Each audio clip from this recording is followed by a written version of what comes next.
med. Do This what could she be says. part of skills testing. I'm gonna, if you want to record this, or just go to Erica, because she's recording the whole thing. So it might be a big. I'm gonna put together a Mary's Greatest Moments No, video. God, no. Oh, that'd be good. So I'm gonna give an IV push med through my central line. The central line. Remember last week we did peripheral lines? This week we're doing central lines. I talk with my hands a lot because I'm Italian. So let's do Lasix again because we looked it up last week, remember? So IV push, I have to look up rate and dilution. Don't forget your handy dandy drug book, wherever it is gone. Oh, it's over there on the isolation part. So I looked it up and it said I may be given undiluted, and it also said that I have to give it over every, I think it was every 20 milligrams over 1 to 2 minutes or fraction thereof. So my order is for, let's say my order is for 30 milligrams. So I'm gonna give it over at least 2 minutes. All right, so I'm in the med room. I got my order. You guys know all the med checks. So one thing that so I need, when I give a med through a central line, remember with the peripheral line, we did saline, administer med, saline, and we ended with the saline. With central lines, you end with heparin. So it's saline, administer med, saline, heparin. No. Sash.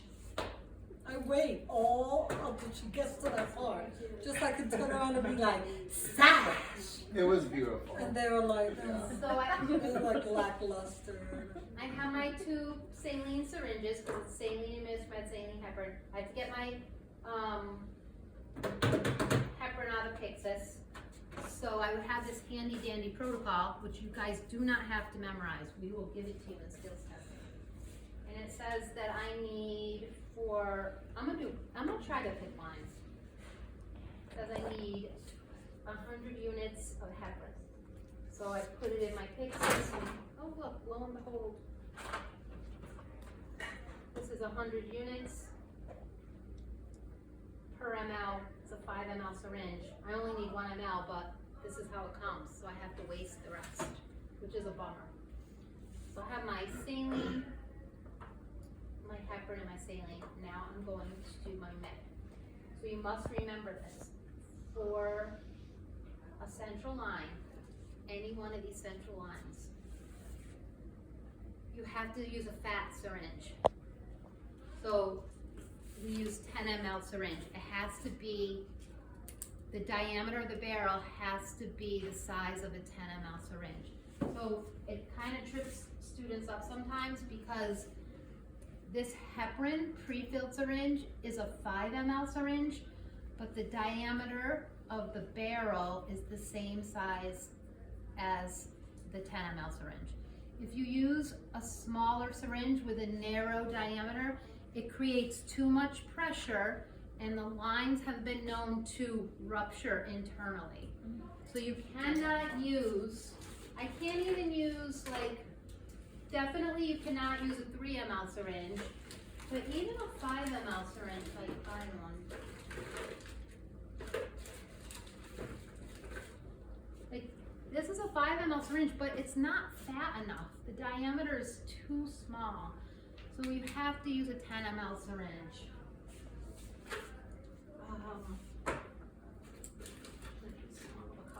All right. So I'm in the med room, wash my hands, did my med checks. I'm gonna swab this, let it dry, put a film needle on.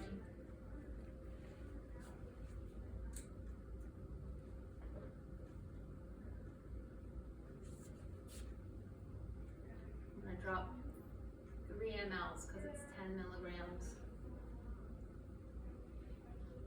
A lot of air bubbles.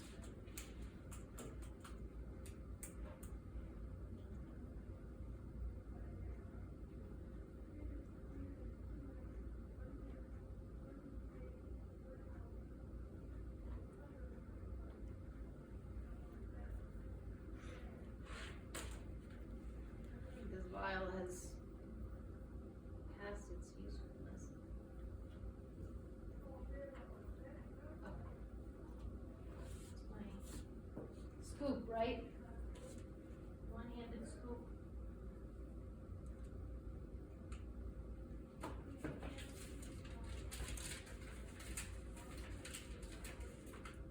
my label.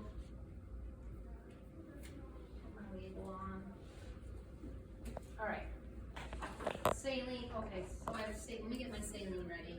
I'll go pop my syringes now, right?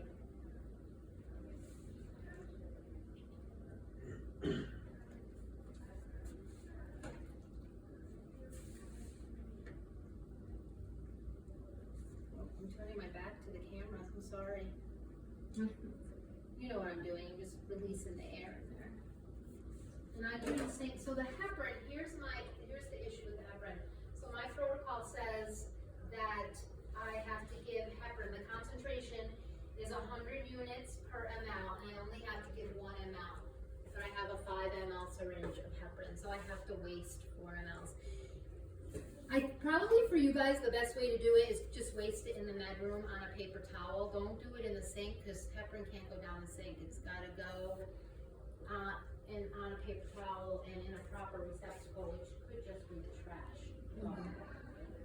The other way you could do it is, you could be, if you think you could be very careful, you could attach this and then just give 1 ml and then keep 4 remaining mLs in your syringe and then dispose of it. It's just, I just feel like as a student you might forget and accidentally give the whole thing, which wouldn't be that harmful to the patient, but it would be a med error for sure. So I'm just gonna,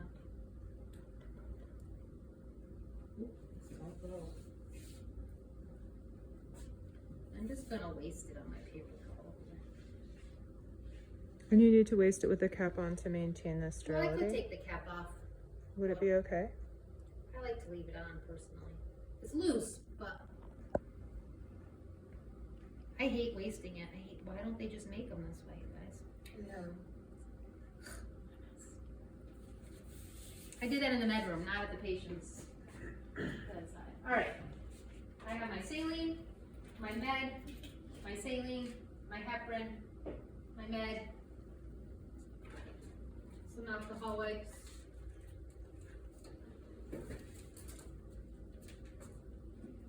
Gonna go in the patient's room with my MAR. You know, do all your med checky things. This is Mr. Snow. So, when I'm with the patient, I like to line things up. Saline, med, saline, heparin.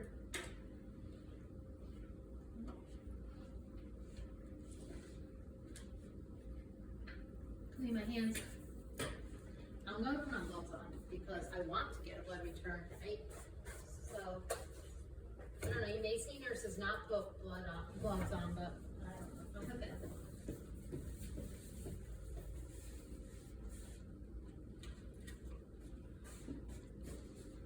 I'm gonna use a pick line. Either lumen, it doesn't matter.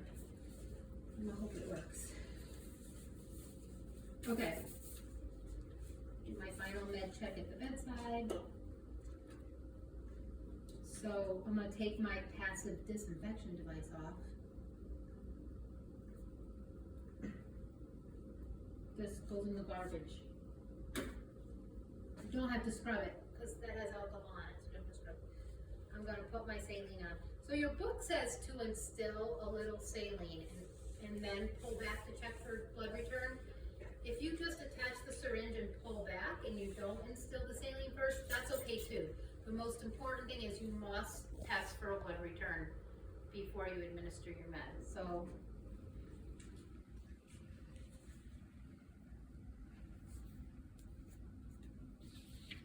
undo the clamp. If you're gonna instill like a mil, like just push like a mil in. And then I'm gonna pull back on the plunger and hope it works more.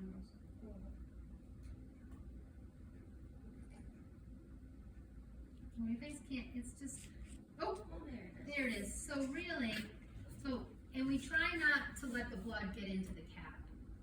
It's just because of bacteria, you don't want bacteria to collect there. So once I have a blood return, then I could flush per facility.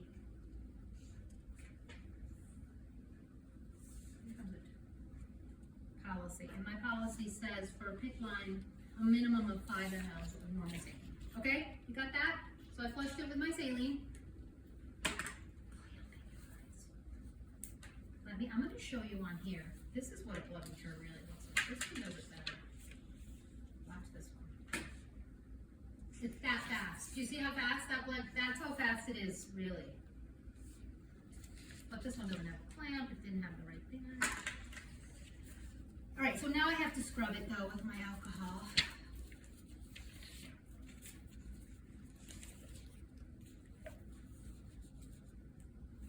So that was my saline, I got a blood return. And I'm gonna give my meds over 2 minutes.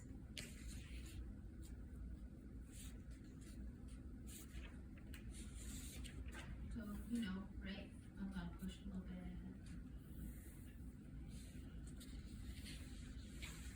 Right, 2 minutes. Undo it again. A new alcohol pad, right? Scrub the hub. Saline, I already got rid of the air bubble. How fast am I gonna do this second saline? The same rate. Yeah. At least the first 5 mLs, because it says, let's see what it says. Again, it says 5 ml, at least 5 mLs, so. Your skills checklist talks about the pulsate method or the push pause method. It's supposed to help with the fibrin that might collect internally in the catheter. So really, it's just push, pause, push. We just want you to flush it at the same rate as the med. We're not gonna be looking to see if you do the push, pause. That's garbage. New alcohol swab, scrub it again. Now my heparin, you just give it. It takes like, I don't know, a second.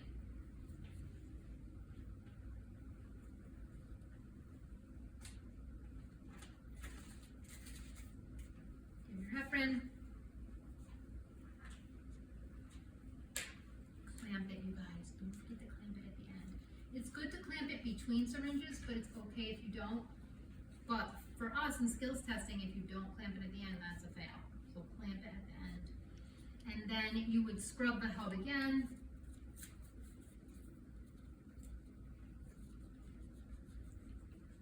Let it dry. And you put a new passive disinfection device on. And do you just put off those passive disinfection device caps? Are they in the med room and you just bring as many as I think they're in the med room. And At CMC, they often have a strip hanging on the IV pole. ribbon. I don't have the ribbon ones.